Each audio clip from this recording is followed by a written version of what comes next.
1h31 da tarde, aqui em Brasília, neste sábado, 8 de agosto de 2020.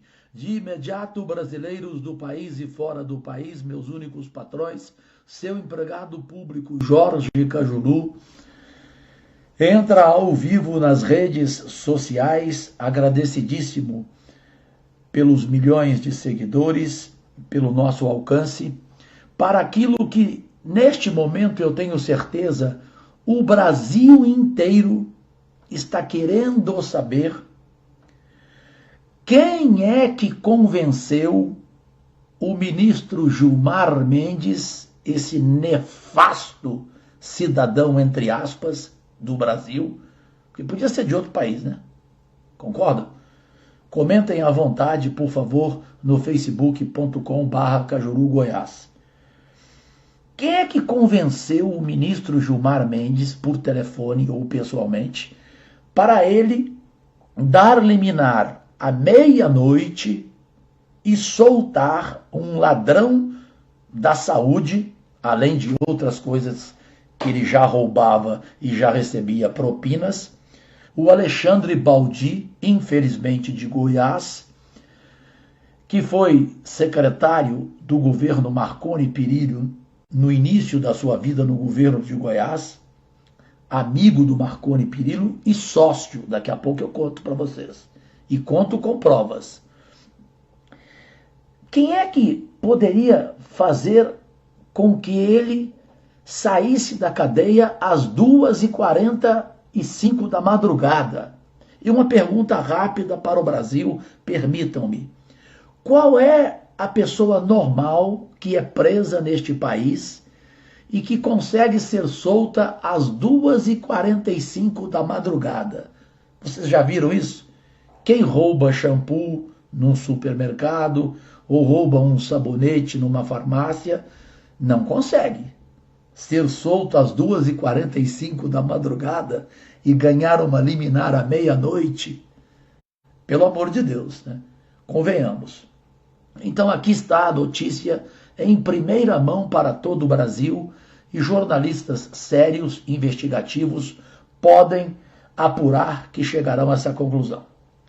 O primeiro a ligar para o ministro Gilmar Mendes e pedir a ele esta gentileza de uma liminar para soltar quem estava preso por roubo da organização pró-saúde e por 4 crimes que são corrupção, lavagem de dinheiro, peculato e organização criminosa. Não é uma pessoa normal. São 4 crimes que levaram Alexandre Baldi à cadeia, preso pela Polícia Federal temporariamente, e depois a decisão do juiz da justiça se ele vai continuar na cadeia ou não. Aí, no segundo dia da cadeia, ele é solto dessa forma. O Marconi Perillo, ex-governador de Goiás, hoje assessor especial de João Dória, que o colocou como consultor da Companhia Siderúrgica Nacional, a CSN em São Paulo, que é presidida mesmo, Cláudio, por quem mesmo? Walter Baix, como é que é? Benjamin Stahlbruch, é isso? Que já foi banqueiro, né? Banco Safra, Vale do Rio Doce, Grupo Vicunha, enfim, ligado também ao esquema, tanto que contratou um ex-governador de Goiás que depois da eleição foi parar na cadeia, preso pela Polícia Federal também. A CSN contratou esse cidadão, entre aspas, que tem corrupções 1000 de denúncias contra ele. O Marconi Perillo foi o primeiro a falar com o Gilmar Mendes. Aí você pergunta, Cajuru, 1h35 da tarde agora, aqui em Brasília, sábado. Que moral o Marconi Perillo tem para convencer o ministro Gilmar Mendes, né, a fazer isso? Como o ex-governador do Mato Grosso, Simval, como Aécio Neves, tem gravações deles conversando e fazendo pedido semelhante a Gilmar Mendes, para livrar a cara deles. Isso todo mundo sabe, o Brasil inteiro sabe, não é notícia exclusiva do Cajuru. O Marconi Perillo é amigo do Gilmar Mendes desde o tempo que ele era governador de Goiás e que ele usava o dinheiro público de Goiás para patrocinar eventos de Gilmar Mendes em Portugal, os congressos jurídicos da empresa dele em Portugal, que já tiveram também patrocínio do governo federal, inclusive no finalzinho do governo Temer, 3 milhões da FUNAI patrocinaram congresso jurídico de Gilmar Mendes. Daí a ligação dele com o governo. Inclusive no terceiro mês do governo Bolsonaro, ele tinha um patrocínio fechado da empresa dele em Portugal para patrocinar congresso. Na última hora, o presidente Bolsonaro rescindiu, cancelou, não permitiu que esse contrato fosse feito. Então, a ligação do Marconi Perillo com o Gilmar Mendes, ela vem de grana, ela vem de dinheiro, até porque não é uma relação de amor. Os dois não têm um caso, não porque sejam homens, não tem caso. É caso de amor, amor financeiro. Amor financeiro. O primeiro a ligar, então, Marconi Perillo, que pediu ao Gilmar Mendes para que também aceitasse um telefonema do João Dória, que não demitiu o Alexandre Baldi, pelo contrário, o Alexandre Baldi que pediu 30 dias de licença para provar a sua inocência. Porque, gente, um governador como o João Dória, diante de uma situação dessa, o secretário dele, o secretário de Transportes, preso porque roubou o dinheiro da saúde, não ser demitido, convenhamos, é porque é gambá, cheira gambá. Os dois estão juntos. O que o Dória não quer fazer é demitir e amanhã correr o risco de uma delação premiada desse Alexandre Baldi, se ele for realmente parar definitivamente na cadeia, como Sérgio Cabral, ex-governador do Rio, que foi quem o iniciou em corrupções, como a imprensa informou ontem.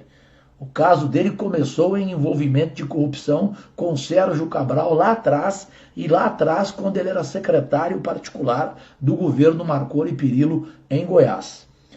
Também o João Dória ligou para o Gilmar Mendes, pedindo exclusivamente a liminar e a soltura do bebezinho deles, né, o bebezinho de colo deles, o Alexandre Baldi.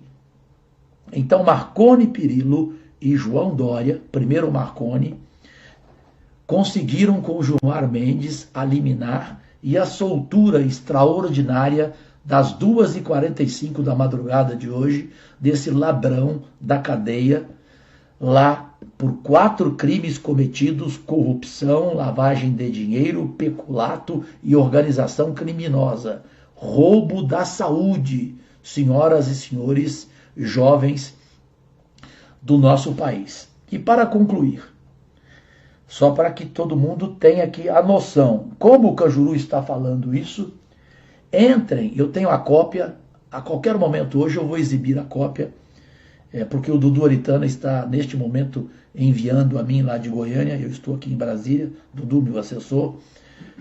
Nós conseguimos a cópia, e qualquer um consegue, isso é público, o cartório de Pirinópolis, Goiás, cidade linda, de um povo extraordinário. Lá tem, simplesmente, pasmem, um contrato no cartório de uma compra de uma área de 1.045.000 metros quadrados. Eu vou repetir, a área é de 1.045.000 metros quadrados. Os sócios querem o quê? Querem esperar a aprovação no Congresso, porque querem ali construir um cassino. Quais são os sócios? Entre eles, o sogro de Alexandre Baldi, milionário, dono do laboratório Neoquímica, sócio da empresa Multimarcas e protetor do genro em negócios, evidentemente, a menos que ele agora faça a boa filha dele separar de um ladrão. Não é possível, né? Mas, enfim, o Marcelo Limírio é sócio dessa área para ser cassino, junto com Marconi Perillo, que colocou o nome da mulher na sociedade, Valéria Perillo. Todo mundo sabe então que é ele. Não é a Valéria, porque a Valéria nem dinheiro para isso tem. Tem depois que casou com Marconi Perillo, claro. Que casou na época que ele ficou rico, porque antes ele era pobre e a única profissão dele era simplesmente cumim, auxiliar de garçom. E também o dono de uma construtora em Goiás, que construiu o Tribunal de Contas do Estado de Goiás, no governo Marconi Perillo, que é uma suntuosidade, parece tribunal da Suíça, sei lá de onde. Então, são sócios. Tem mais um sócio que daqui... e o Cachoeira, também sócio. São sócios desta área para cassino. Então, daí a ligação do Marconi Perillo com o Baldi e com o sogro dele, que é milionário. Entenderam? Daí, então, para concluir, o motivo pelo qual Marconi Perillo inicialmente ficou insistindo com Gilmar Mendes para conseguir eliminar e soltar o queridinho Alexandre Baldi às 2h45 da madrugada. E depois o João Dória também, por ser ligado ao Marconi Perillo. Marconi Perillo, que quando era governador, mandou dinheiro de Goiás para doação de campanha de João Dória. Podem pegar lá no registro de doações. O governo de Goiás fez doação para João Dória, candidato ao governo de São Paulo. Gente, é demais, né? Aí está a notícia em primeira mão, com detalhes. E agora eu gostaria rapidamente de mostrar aqui, é rápido, podem ficar tranquilos, para não ficar uma entrada ao vivo em edição extraordinária grande, porque de coração eu quero fazer um agradecimento, porque foi o único grande veículo de comunicação do país, o Antagonista, que falou, que deu crédito, que eu, senador Jorge Cajuru, no dia 24 de julho do ano passado, conforme também o jornal o Globo, na coluna do Lauro Jardim, informou no dia 25 de julho do ano passado, que eu fiquei 2 horas com o presidente Bolsonaro entregando isso aqui para ele. Ó. Toda a documentação sobre Alexandre Baldi, quando o Bolsonaro pensava em colocá-lo no Ministério da Cidade. Aí o presidente Bolsonaro simplesmente falou: Cajuru, não existe nenhuma chance, ele não será ministro meu depois dessa documentação que você me traz. Eu entreguei para ele toda essa documentação e o restante sobre o envolvimento do Baldi e de outros no esquema de emplacamento do Detran. Tanto que o presidente Bolsonaro pediu para o Sérgio Moro investigar, e o Sérgio Moro, o juiz, colocou o Ministério Público Federal de São Paulo investigando, e 2 meses depois o João Dória demitiu o braço direito do Alexandre Baldi, que era o diretor-geral do Detran de São Paulo, na corrupção de emplacamento, isso dá grana demais, que era o paraibano Maurício Alves, ex-presidente do Denatran, o Departamento Nacional de Trânsito aqui em Brasília, na época em que o ministro da cidade do governo Temer era quem? Era o Alexandre Baldi. Ele era responsável pela indicação do presidente do Denatran. E ele colocou esse corrupto dele lá e depois o levou para São Paulo. Espero que tenham entendido. Comentem à vontade no facebook.com/Cajuru Goiás, em todas as redes sociais do Cajuru. E agora o vídeo aqui, que é o meu agradecimento ao único grande veículo de comunicação do Brasil, o Antagonista, pelo ótimo jornalista investigativo que é o Cláudio Dantas, sobre o que eu fiz 1 ano atrás, antecipando ao presidente da República e nas minhas redes sociais, documentalmente, quem já era esse ladrão Alexandre Baldi. Manda para o ar e agradecidíssimo. Bom, aí registramos aqui hoje que tramitam na Justiça em Brasília 2 ações movidas pelo Baldi, né, preso ontem para tentar tirar do Twitter críticas contra ele que foram postadas pelo senador Jorge Cajuru. O Cajuru escreveu que o ex-deputado vive de propina e que em 2019 entregou a Jair Bolsonaro a folha corrida dele para evitar que ele fosse nomeado ministro. Assim, porque existia a possibilidade de recriação do Ministério das Cidades no governo Bolsonaro e quem comandaria a pasta era o Baldi. Ainda no ano passado, a juíza Priscila Faria da Silva negou um pedido de liminar para retirar as postagens do Twitter. Remover o conteúdo em razão de ofensa à honra e à imagem seria retirar do público a possibilidade de realizar um juízo de valor a respeito da crítica política que vem sendo dirigida ao autor. Em outra ação, Cajuru é processado por Baldi por ter dito que ele é integrante de quadrilha, picareta, de quinta, trombadinha. Em outubro do ano passado, a Justiça negou o pedido de indenização. O juiz Gabriel Moreira Carvalho Couro escreveu: é de se esperar que parlamentares se manifestem quanto aos nomes indicados para compor o governo, seja elogiando ou criticando, e tais opiniões guardam íntima conexão com o mandato, estando resguardadas pela imunidade parlamentar. Tá bom? É isso aí, ó. Integrante de quadrilha, picareta de... Não estava muito errado o Cajuru, pelo visto, né? Próximo.